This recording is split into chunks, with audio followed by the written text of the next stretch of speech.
Good afternoon, YouTube. DutyRon checking in with another video. And today it's going to be a quick one. I am out of the office on lunch break. We're going to talk about Thomas Valva. That's the young boy who was killed by his father and his stepmom on January 17th, 2020 in Long Island.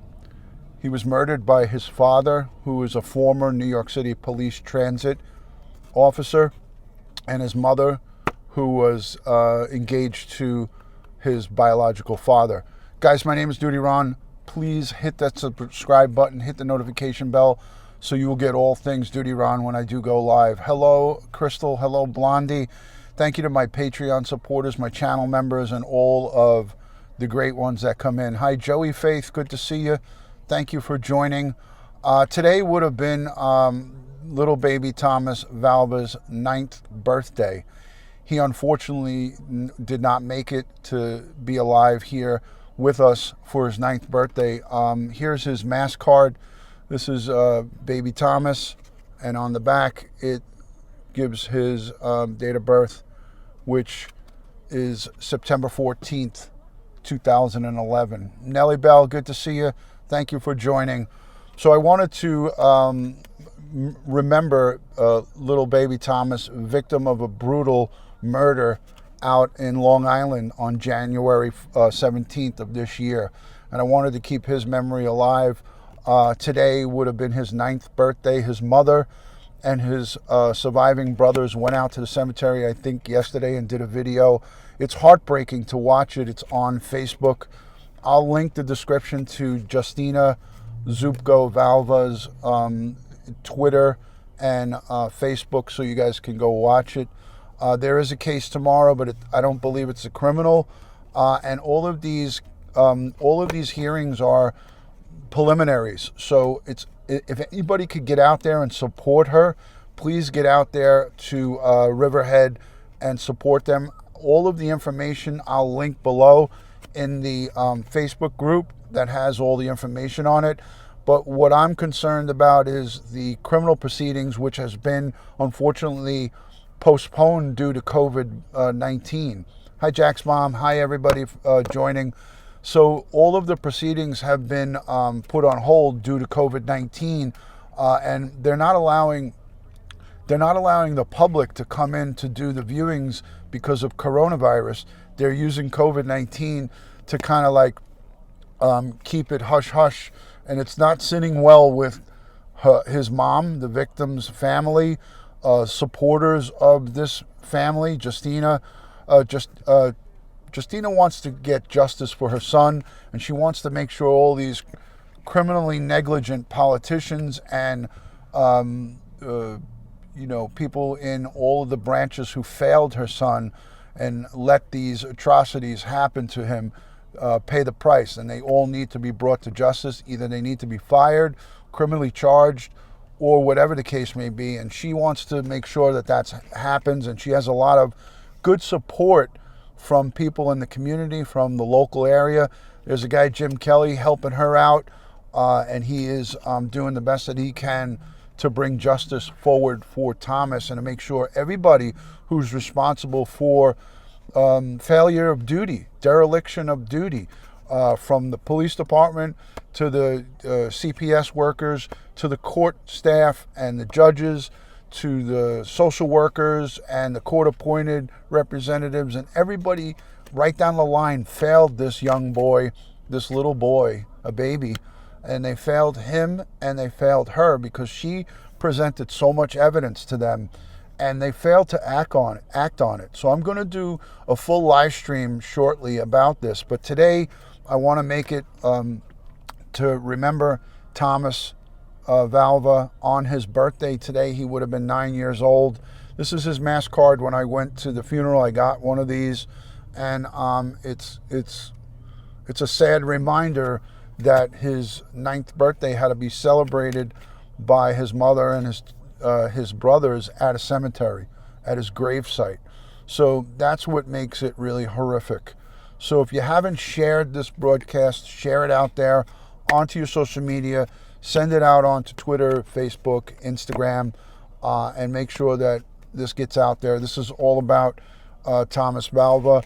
I will do an extended live stream, and I want to get as much information as I can to put it out there. But if anybody is in the Long Island area, Suffolk County or Nassau County, please make sure you go out, if you can, to the courthouse and support Justina, and support everybody that's getting behind her, and try to get out there to these respective hearings and show support. So thank you to the KC's Funhouse for the happy birthday in heaven to Thomas. And thank you guys. If you could put some prayer emojis and some hearts in the chat, that would be greatly appreciated for the family. Dee Dee, good to see you. Thank you for joining. Hello, Naboul, all the way from France. Blondie 1025. Meg Lowe over in New York City. Good to see you. Boxing MMA from all the way across the pond in Ireland. Thank you. Thank you, Gemma. Hi, Sandy Lee. Good to see you. Thank you for joining.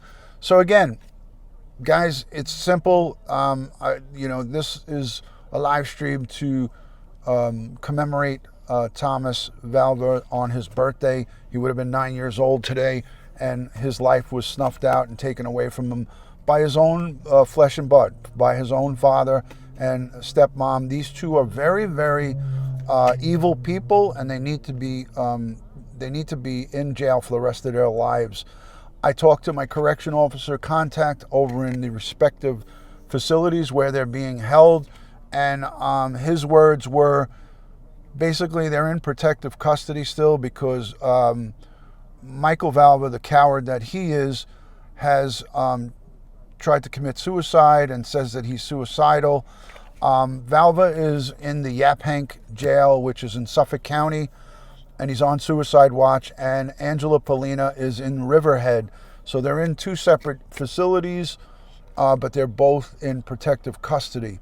From what I understand, the inmates want to get a hold of them. They want to get a hold of them bad, and they want to give them some jailhouse justice. But unfortunately, correction officers have a job to do, and they're going to protect them. They're going to do the best that they can to protect them from any inmates getting a hold of them. So they definitely both need to be locked up forever. I'm in full agreement. I want to watch and see and make sure that this criminal justice in the criminal proceedings. Lewis Fuller, thank you so much for joining.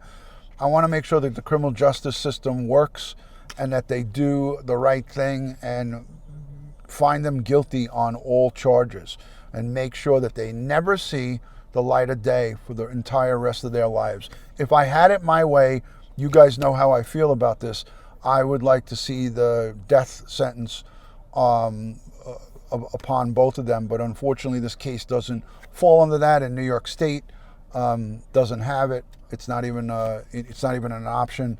But you need to have specific things in place, and that this case doesn't qualify for that. But it certainly does qualify in my eyes for the highest degree felony murder charge that can be charged.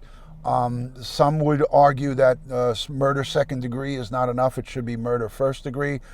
Under New York State law, a murder second degree is going to put them away for the rest of their lives, their natural born lives, and they'll never be able to see the light of day. As long as for me, as long as, and for everybody, as long as they're not eligible to get out on parole or could be released, I feel that justice would be served.